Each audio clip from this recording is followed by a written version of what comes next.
Welcome back to Mentlegen Travels and to the final episode of the series. Leaving Townsville relatively early, we started the final Greyhound journey.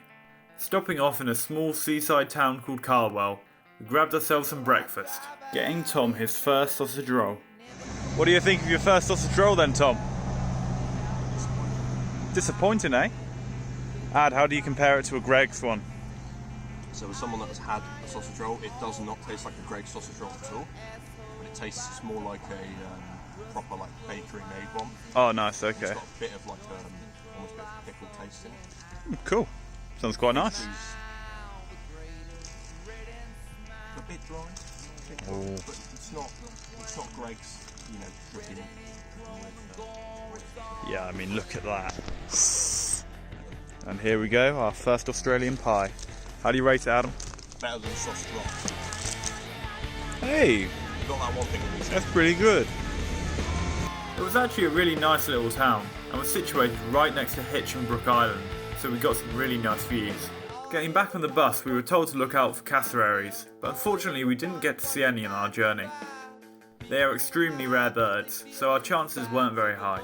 Getting into Cairns midday, we were picked up by our new host, a friend of ours called Harry. We stayed with him and his girlfriend Taylor for the next 4 days. We spent the majority of this day both going into Cairns and planning out the next 3 days. Though we never mentioned it, we were keeping a really close eye on the COVID-19 situation, and we spotted that Australia was starting to act. Planning to close both their international and interstate borders, we decided we'd have to leave, as mine and Adam's visas would expire within about a month's time. Due to this, it was urgent that I got in contact with the travel agents and insurance as quickly as possible to make sure that we could get home. Unfortunately, due to the high call wait times, this almost took me 2 days, as each queue had about 40 people in it. I mean, this wasn't really anyone's fault. There were thousands of others who were also in our position. But luckily, after some bartering, I was able to sort out a deal where we'd get our flight rerouted from Colombo to London to instead go from Brisbane to London. Obviously, we were extremely disappointed we had to make this decision. Between phone calls, we did try to have some fun on the other 2 days. On the first day, I caved in and finally decided to get a GoPro, which I really should have got a few weeks earlier. I spent the evening trying it out as I made katsu curry. The day after was mainly spent in the pool at Harry's house, so we decided to test out the GoPro even more. Tom? Hey, I didn't see you there.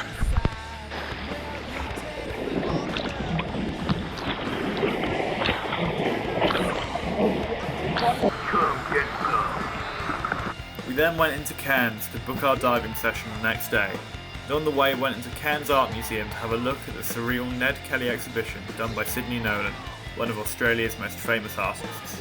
The rest of the artwork was pretty cool as well, and all done by local artists. We went out that evening to the local night market, meeting up with Neve once more. We had chicken dumbori, some churros, and a Viet coffee. A delicious meal for the end of the day. Afterwards, we headed out to PJ O'Brien's Irish pub to celebrate St. Patrick's Day, enjoying the novelty hats and endless supply of Guinness. Now then, for what you've all been waiting for. The reef. After a bumpy ride into the reefs, we zipped on our ever so attractive anti-sting suits and went snorkeling. Unfortunately, my GoPro fell off my head pretty soon after we got in the water. However, I was extremely lucky to have one of the instructors find it for me.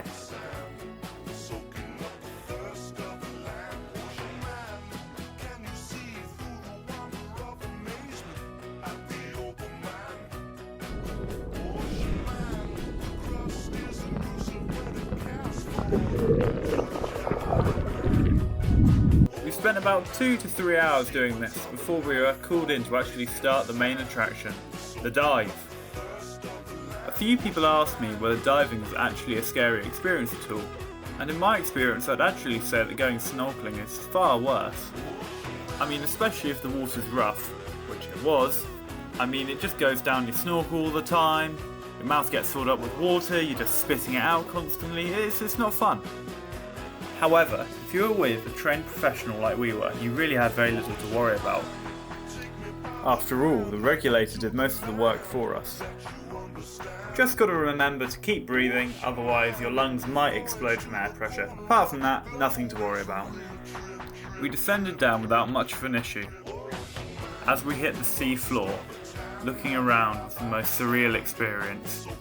Honestly, this footage doesn't do it justice in the slightest.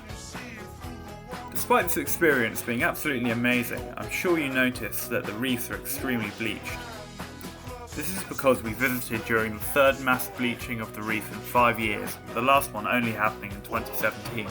This is due to the rising ocean temperatures that kills off the photoorthotrophic bacteria that lives in a symbiotic relationship with the coral and provides it with its distinctive vibrant colour.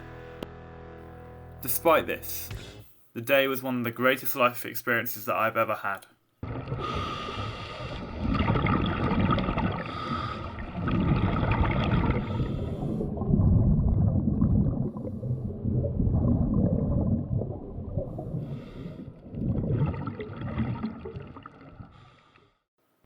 Travelling back to Cairns, I couldn't help but feel a bittersweet feeling of melancholy. On one hand, we'd worked so hard for a trip which was mostly incomplete, with me and Tom having to work multiple jobs, and all of us working loads to pay for it.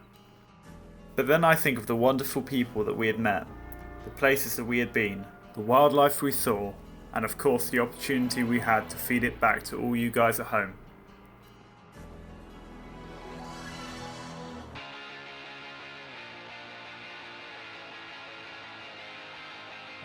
The next day we took a flight from Cairns to Brisbane, staying back with Sam. The day after that we boarded a flight to Dubai, and then took the last flight home before Emirates shut down its fleet. We rolled back into Somerset, and came back to a home which was eerily quieter than the one we had left. I must admit though, I was overwhelmingly glad to be back home, especially in this current time. If you think this is the last of the Mentlegen, think again, because those who know us know we carry on going no matter what. So trust me when I say this isn't the end of our travels. This is only the beginning.